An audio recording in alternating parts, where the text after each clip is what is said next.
গরিব কি সুরাইয়া নাকি আমরা? এখন থেকে 16 বছর আগে সুরাইয়া লটারিতে জেতা 50 লাখ টাকা কেটে নিয়েছিল। আমার নাম রাইসা, আমি আপনার বান্ধবী সুরাইয়ার মেয়ে। তো মা কেমন আছে? ভালো আছে আন্টি। কি ব্যাপার, তুমি আমাদের বাসায় কেন? তুই ওকে চিনিস? নতুন প্রজেক্ট যে বস্তিতে হওয়ার কথা চলছে, ও সেই বস্তিতেই থাকে। আচ্ছা আন্টি, মা কইছিল আল্লাহ নাকি ছোটবেলা আমার বিয়ে হয়েছে, এটা কি সত্যি? হ্যাঁ সত্যি। তোমাকে এখানে কে এনেছে? ও একাই এসেছে। তোমাকে আগেও বলেছি সব পুরনো কথা ভুলে যেতে, সো ভুলে যাও। ভুলবে কি করে? কোটিপতি দেখেছে না?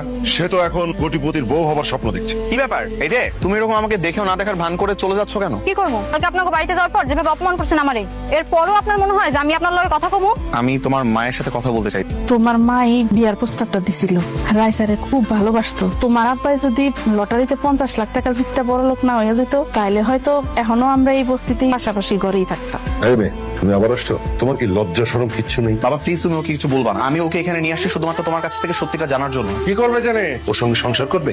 তুমি সংসার করতে ওর সঙ্গে?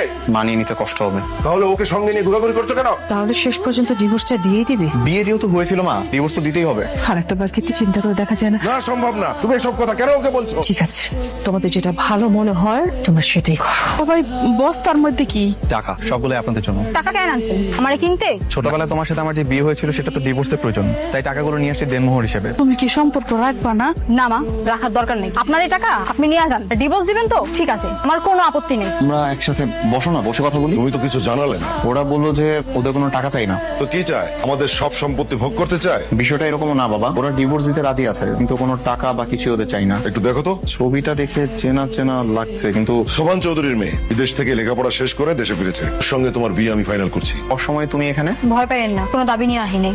মা কইলো ছোটবেলায় নাকি আন্টিরা আপনার মা আমারে দিছিল, যেহেতু সম্পর্কটাই থাকবে না আমি রেখে কি করবো, এটা আপনার কাছে রেখে দেন। বিয়ের কথা একেবারে পাকাপোক্ত করে ফেলেছি। সেটা তো কার্ড দেখে বুঝতে পারছি, কিন্তু একটা জিনিস বুঝতে পারছি না, বিয়ের মতো এত গুরুত্বপূর্ণ একটা কাজ সেটা হুটহাট সিদ্ধান্ত নিলে। আমার ছেলে যদি ওই গরিব ফকিন্নির বাচ্চাটার প্রেমে পড়ে যায়, সত্যি সত্যি যদি ওকে ভালোবেসে ফেলে। গরিব কি সুরাইয়া নাকি আমরা?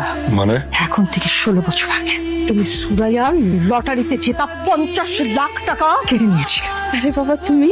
আন্টি আগামী শুক্রবার আমার বিয়ে, আপনি তো আমার মায়ের বান্ধবী, তাই ভাবলাম সবার আগে আপনাকে দাওয়াতটা দিয়েছে আমার বিয়ের কার্ড।